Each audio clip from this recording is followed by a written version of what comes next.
चूंकि योगेंद्र जी भी यहाँ पर है और योगेंद्र जी मेरी भावना को अच्छी तरह से ज्यादा समझ पाएंगे, इसलिए मैं हिंदी में बताता हूँ कि देखिए, पत्रकारिता मर चुकी है हिंदुस्तान में। आज की तारीख में अगर पत्रकारिता की बात करें तो उसको पब्लिक रिलेशन बोलना चाहिए, और पब्लिक रिलेशन सत्ता दल के लिए हुआ है। और बाकी देखिए, एक पत्रकार का काम होता है कि वो विपक्ष के साथ रहे।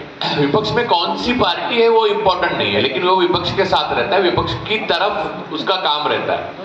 आज के तारीख में एक न्यूज दबाने के लिए, न्यूज जो विरोधियों को मददगार साबित होगी वो दबाने के लिए पूरी तरह से बल लगाया जाता है, और सत्ता दल की तरफ से पूरी तरह से पूरी जो इंडस्ट्री है उसको खरीदा गया है, या तो खरीदा गया है या डराया गया है।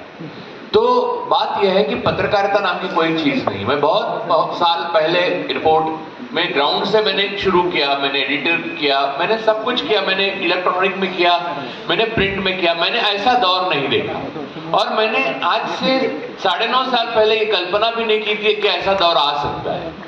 मैंने ये नहीं सोचा था कि इतने जल्दी लोग झुकना शुरू करेंगे, फिर रेंगना शुरू करेंगे, ये मैंने सोचा नहीं था।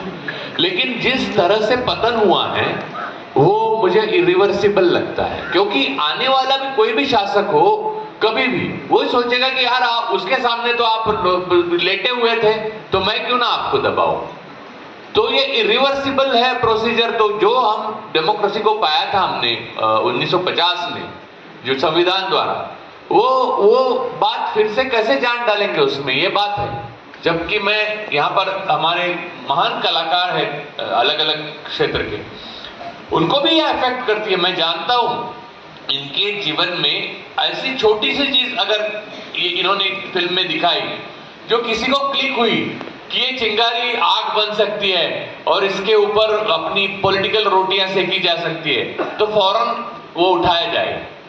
तो उसको ये सोच भी नहीं सकते कि ये मैंने इसके लिए क्या था। एडवर्टाइजमेंट लीजिए, एडवर्टाइजमेंट को भी किया। तो बात यह है कि journalism is dead, we are living in fascist regime, we are living in fascist society.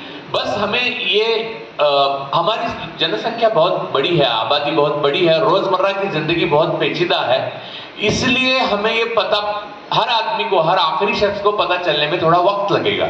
लेकिन जो जानते हैं, एज ए जर्नलिस्ट हो या पॉलिटिकल एनालिस्ट हो या लेखक हो, मैं तो कितनी सारी किताबें लिख चुका हूं इसके ऊपर।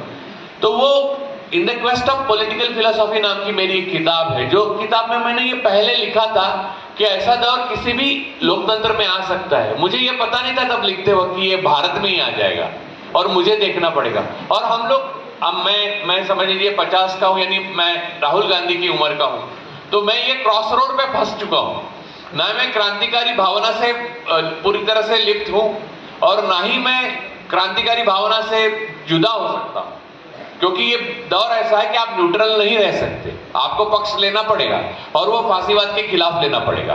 आप जीते या हारे, आपको फांसीवाद के साथ तो नहीं रह सकते। आपका विवेक भी तो कुछ चीज है। और आपको तो मालूम है सर कि न्यूरेमबर्ग ट्रायल जब हुई थी तो आर्टिकल 4 में ये कहा गया था, जिसमें विलियम काइटल फील्ड मार्शल को फांसी दिया गया था, कि आपका बचाव सुपीरियर्स ऑर्डर नहीं हो सकता, आपका विवेक बहुत ज्यादा महत्वपूर्ण है। मानवता के खिलाफ जब आप अपराध करते हो तो आपका विवेक आपका जवाब देना चाहिए, आपका सुपीरियर नहीं। तो आज जो ये सब कर रहे हैं वो दोषी है, वो क्रिमिनल है, और ये क्रिमिनल कॉन्स्पिरेसी है, और पार्टनर इन क्राइम ओलिगार्क है सारे। जैसे कि एनडीटीवी खरीदा गया, वो पार्टनर इन क्राइम है। तो ये बातें हैं, इसको बदलने में विपक्ष क्या करता है, वो हैदराबादी में कहता काला फीता बांध के वो राजघाट पे जाके खड़े रहेंगे, उससे नहीं होगा। देखिए, अब संसद आवारा हो चुकी है क्योंकि रास्ते सुनसान हो चुके हैं। लोहियाबा ने बात कही थी, वो बात 100% सही हो गई है।